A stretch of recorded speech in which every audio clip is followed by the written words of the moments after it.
ejemplo que me parece que es muy interesante para ustedes es el paper que les puse del doctor Andrés Carrasco. Si googlean Andrés Carrasco van a encontrar seguramente un montón de información en internet. Bueno, Andrés Carrasco fue un científico argentino que falleció hace muy poquito, 10 de mayo de 2014, y que realmente emprendió una cruzada contra el uso de glifosato. Fue muy cuestionado por eso, fue muy agredido, dio clases en la UBA. Yo tuve la suerte de tomar algunas clases con él en una cursada, en un curso que tomé en la UBA, y realmente hizo experimentos muy importantes que establecieron los efectos del glifosato en el desarrollo de, bueno, en el caso de él, los experimentos los hizo en una rana de Xenopus laevis, que es una rana que se usa mucho en experimentos de laboratorio, pero bueno, esos experimentos sirvieron, sentaron las bases para determinar los efectos del glifosato en el desarrollo de los organismos vivos. Él hizo una serie de experimentos en los cuales hizo que se desarrollaran huevos de rana, o sea, embriones de rana, en agua con distintos niveles de glifosato.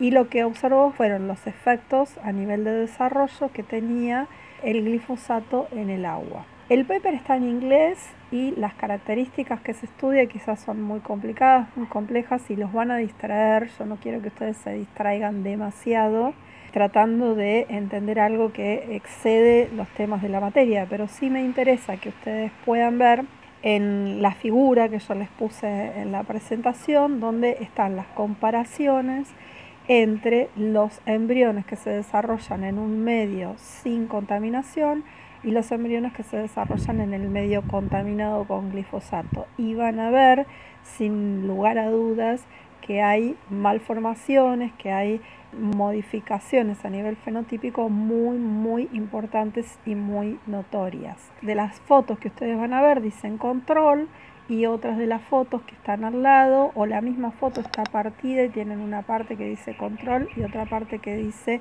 GBH treated, tratado, ¿sí?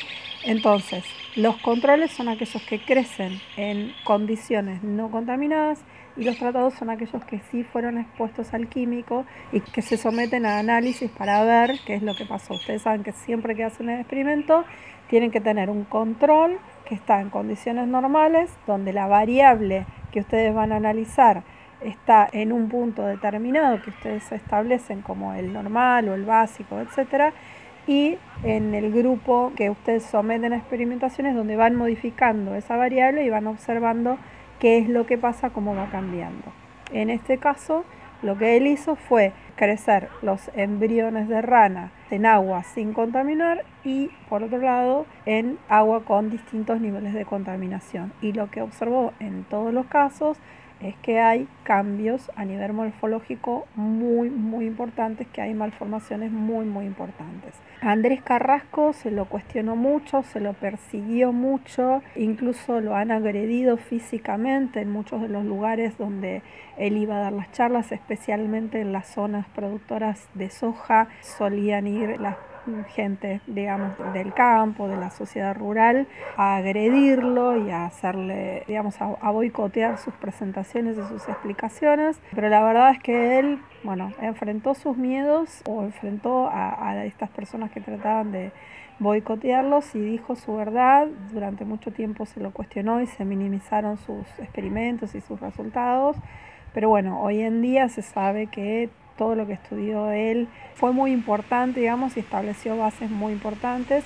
Obviamente que son resultados que no le gustaron a las multinacionales productoras de semillas que todos conocemos, pero bueno, demostró los efectos terribles que puede tener el glifosato en el desarrollo, en este caso de una rana, pero que también los podemos observar en otros individuos. Se ha observado en muchísimas poblaciones de colonos que se dedican a los cultivos de distintos tipos de especies, desde la soja hasta las tabacaleras, digamos, como muchísimos de todos los agrotóxicos tienen efectos muy nocivos en la salud de las personas y sobre todo en el desarrollo de los individuos en gestación. Aparecen muchos bebés con malformaciones congénitas, no genéticas, sino producidas por el ambiente, por esta exposición a tóxicos. En los manuales de comunicación de las empresas que venden los agrotóxicos se especifica justamente que no hay que utilizar la expresión agrotóxicos, que hay que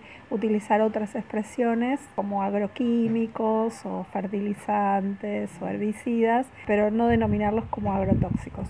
Yo los voy a denominar como agrotóxicos. ¿Ustedes cómo los van a denominar?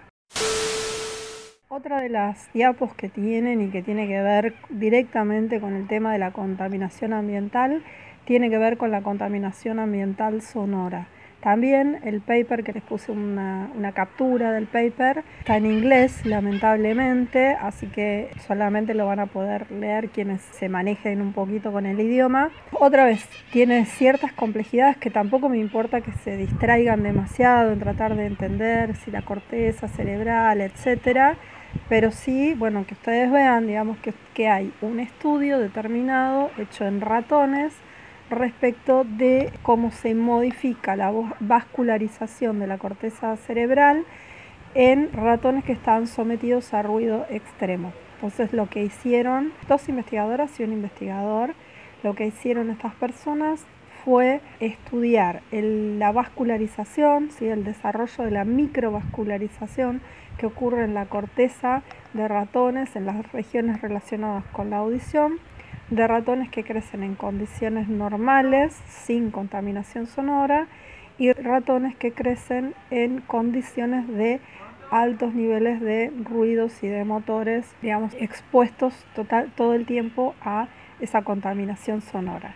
Entonces, lo que observaron es que los ratones que crecen en condiciones normales tienen una vascularización muy rica, mientras que aquellos que crecen en condiciones de contaminación están muchísimo menos irrigados las cortezas en esas zonas y en zonas periféricas a las regiones auditivas, incluso están afectadas regiones motoras. Esos ratones entonces van a tener disminuidas todas esas funciones relacionadas con esas regiones de la corteza cerebral, y esa irrigación menor además no se repara, no se rectifica. No estoy hablando de motores y me sale la palabra rectificación, es horrible, pero bueno, no se modifica y no se vuelve a los niveles normales, incluso cuando ese estímulo sonoro contaminante es retirado. Entonces ahí tenemos un daño que es irreparable. Esto vale no solo para los motores. Hoy estoy feliz de que no hubo motores todavía, vamos a cruzar los dedos, sino para cualquier exposición, cuando escuchan la música muy alta, cuando están todo el tiempo escuchando música con auriculares, todo eso también afecta. Bueno, ahí tienen un estudio que está muy interesante, quienes tengan la posibilidad de leerlo y tengan ganas, etcétera, está bien, y si no, bueno, sépanlo, entérense, a lo mejor encuentran alguna cosita en internet en castellano.